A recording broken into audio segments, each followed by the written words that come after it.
आज हम अवधेश प्रताप सिंह विश्वविद्यालय रीवा के परिषद में एक चाय की दुकान है, वहाँ पे बैठे हैं और यहाँ पे हमारे लॉ डिपार्टमेंट के एक छात्र हैं नयन शुक्ला उर्फ तानसेन। इन्होंने ऐसा परिचय हमें बताया है। आपसे मुलाकात होने के बाद ये पता चला कि जिस तरह विश्वविद्यालय के अंतर्गत शिक्षा की एक व्यवस्था होती है, व्यवस्था में हर तरह के छात्र आते हैं। उसमें वर्तमान समय में जो टेक्नोलॉजी के क्षेत्र हैं, MBA है, MCA है और फिजिक्स हो गया, मैथ हो गया, केमिस्ट्री हो गया, तरह तरह की जो विधाएं हैं उसमें एडमिशन ज़्यादा होते हैं।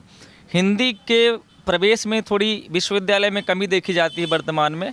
तो आप लॉ के छात्र हैं, लेकिन आपकी हिंदी के प्रति जो रुचि है वो अद्भुत है। और अभी बातचीत से पता चला कि आप एक रचनाएं तरह तरह की करते हैं। तो आपसे हम बातचीत करते हैं। क्या नाम है आपका?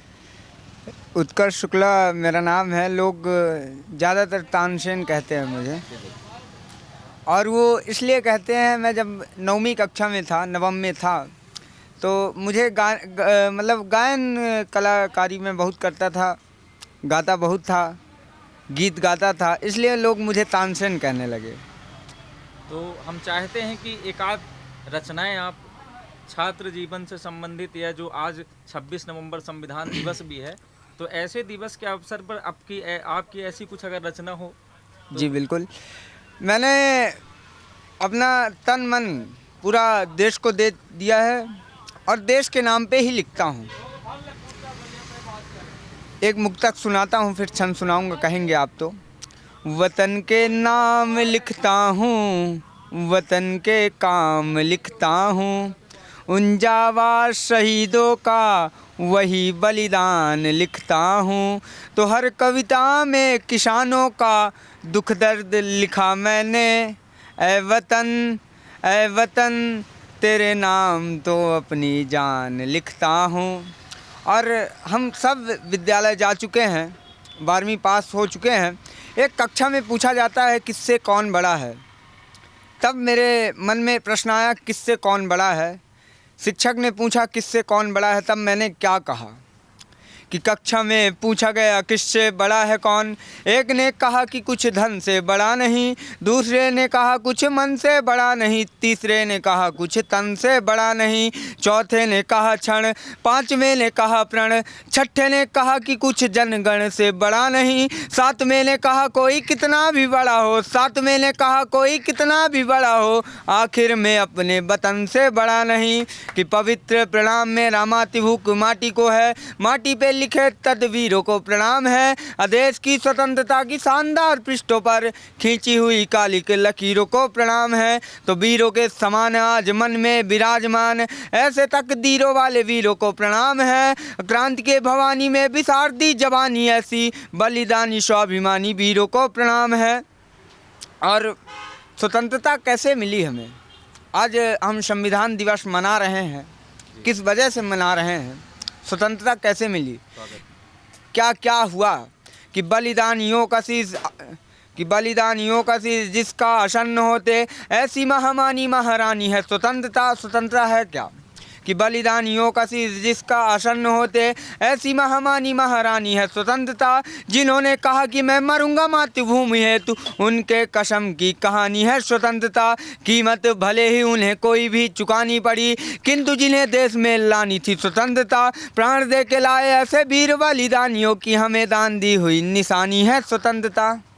मैं आपसे ये अगर पूछूं कि जैसे आप विश्वविद्यालय में प्रवेश लिए और विश्वविद्यालय में आपका LLB में 3rd सेमेस्टर चल रहा है, तो क्या आपको आपके रचनाओं के माध्यम से यहाँ विश्वविद्यालय में कुछ ख्याति मिली हो, या कि आपकी रचनाओं के लिए कहीं कार्यक्रमों में आपका जाना आना बुलाया गया हो? हाँ। या कि आपके जैसा विद्यार्थी जो रचनाकार भी हो, ऐसा कुछ विश्वविद्यालय में आपको देखने को मिला क्या? नहीं, विश्वविद्यालय में तो मुझे अपने जैसा रचनाकार मेरे जैसा क्या, मेरे से न बड़ा न कोई छोटा मिला।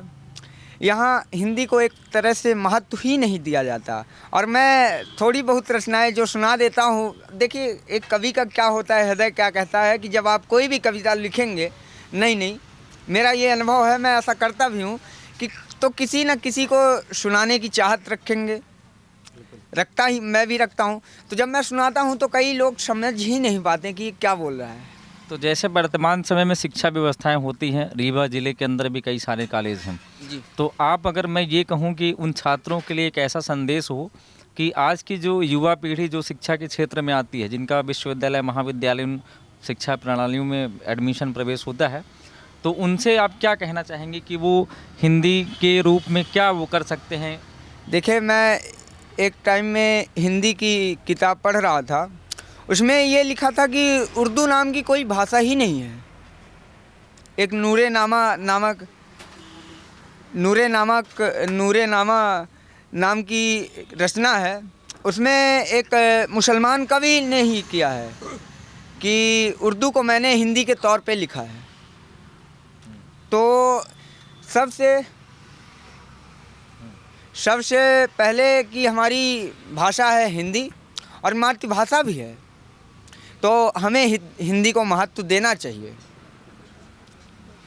तो अगर ये कहें कि वर्तमान समय में जो शिक्षा व्यवस्था है, तो उसमें हिंदी को महत्व कम दिया जा रहा है, बिल्कुल है ना? दिया जा रहा है। तो एक आध रचनाएं मैं आपसे और सुनना चाहूँगा, जी। जो आपकी सर्वश्रेष्ठ रचनाओं में से एक है। मैंने अभी लिखा है कुछ दिनों पहले। महादेव पे आपने कई रचनाएं सुनी होंगी, शिव तांडव सुना होगा। मैंने भी लिखने का प्रयास किया। मैं उनके ऊपर क्या लिखूंगा, उन्होंने तो पूरे ब्रह्मांड को लिखा है।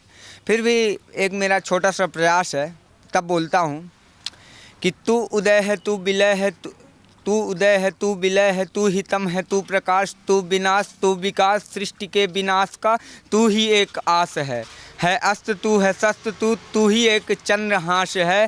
गंग तेरे अंग का अभिन्न एक रंग है, गले पड़े भुजंग और बज रहे मृदंग है। आदि से अनादि तक समाधि भी लगी रहे, लपट लपट के लेल ज्वलन वो ज्योत भी जगी रहे। टनन टनन सी घंटिया घनन घनन मृदंग है, विकराल काल छाल पे ये चक्षुलाल रंग है। क्रोध भी प्रचंड तो ये तेज भी अखंड है, पाँव के तले दबे ये विश्व का घमंड है। चमक चमक सी चंद्रमा प्रभु तुम्हारे शीश पर, और तुम्हारी ही चमक धरी प्रभु हमारे शीश पर। आपके रचनाएं काफ़ी अच्छी हैं। इस अगर उम्र में ये रचनाएं आपने शुरू कर दी हैं, तो मैं आपका थोड़ा सा जीवन परिचय, मतलब आपका गांव कहाँ है और आपने कब से रचनाओं को शुरू किया और कैसे आपकी रचनाओं के माध्यम से आपको कहाँ स्थान मिला, और आगे की भविष्य में आपकी रचनाओं के माध्यम से क्या योजनाएं हैं, मतलब इस क्षेत्र में आप क्या काम करना चाहते हैं? सबसे पहले तो मैं बता दूं, मैं जब 7वीं कक्षा में था, तब से गांव का नाम पहले बता दीजिए। गांव का मनगवा के पास एक गांव है, त्यूनी मनगवा के पास है पचपहरा, वहाँ का हूँ मैं। और जब मैं 7वीं कक्षा में था, शुरू से तो मैं हिंदी मीडियम स्कूल में पढ़ा। सरकारी स्कूल में?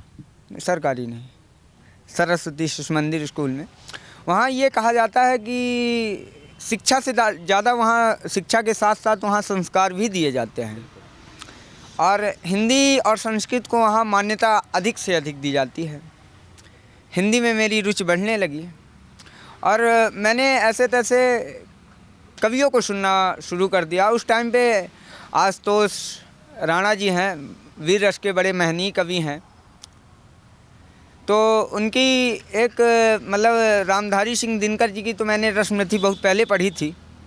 उनका आया कि जब उन्होंने प्रसारित किया, बोला उस रचना को, बड़ा अच्छा लगा सुनने को। मुझे मन हुआ कि मैं भी बोलूं, कुछ ऐसे ही लिख के बोलूं।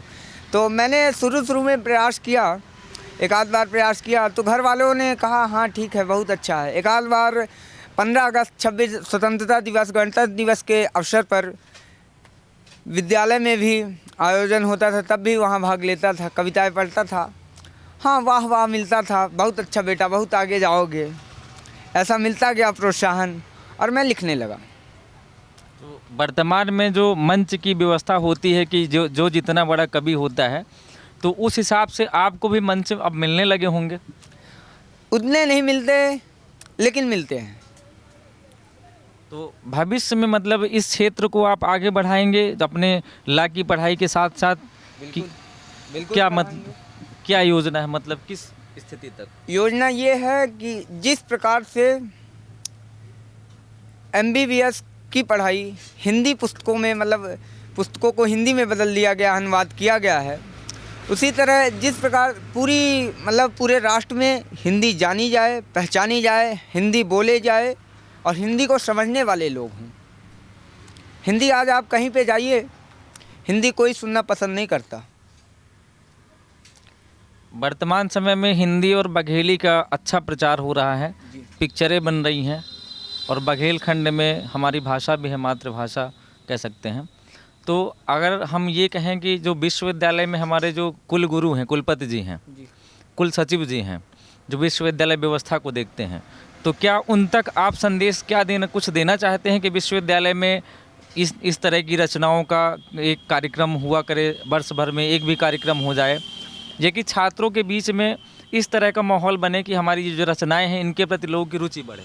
अगर आप ये कहना चाहते हैं कि कोई हर कॉलेज से, हर डिपार्टमेंट से, हर विभाग से कोई लड़का कवि बन जाए, तो उसके लिए हमें ये करना चाहिए कि हिंदी का विषय हमें अलग से पढ़ाना चाहिए, हिंदी व्याकरण पढ़ाना चाहिए, हर विभाग में रखनी चाहिए जो पढ़ना चाहें उनके लिए, पहली बात। और दूसरी बात, साल में एक बार अवश्य एक कार्यक्रम होना चाहिए, 1 घंटे का समय सबको मिलना चाहिए और 1 घंटे में अपनी रचना तैयार करें जो उस प्रतिभागी उस प्रतियोगिता में भाग लेते हैं, और उसके बाद मंचों पे सुनाना चाहिए उसी दिन। और उसी समय प्रतिभागियों को जो प्रथम आए, द्वितीय आए, तृतीय आए, उनको उत्साहित करना चाहिए, प्रोत्साहित करना चाहिए और पुरस्कृत करना चाहिए। इससे ये होगा कि हमारे बीच इसका उत्साह बढ़ेगा और अच्छी लिखने की प्रयास करेंगे। ठीक है, बहुत बहुत धन्यवाद नयन जी। आप हमेशा ऐसी रचनाएं करते रहें और लोगों के बीच में आपकी रचनाएं जाती रहें।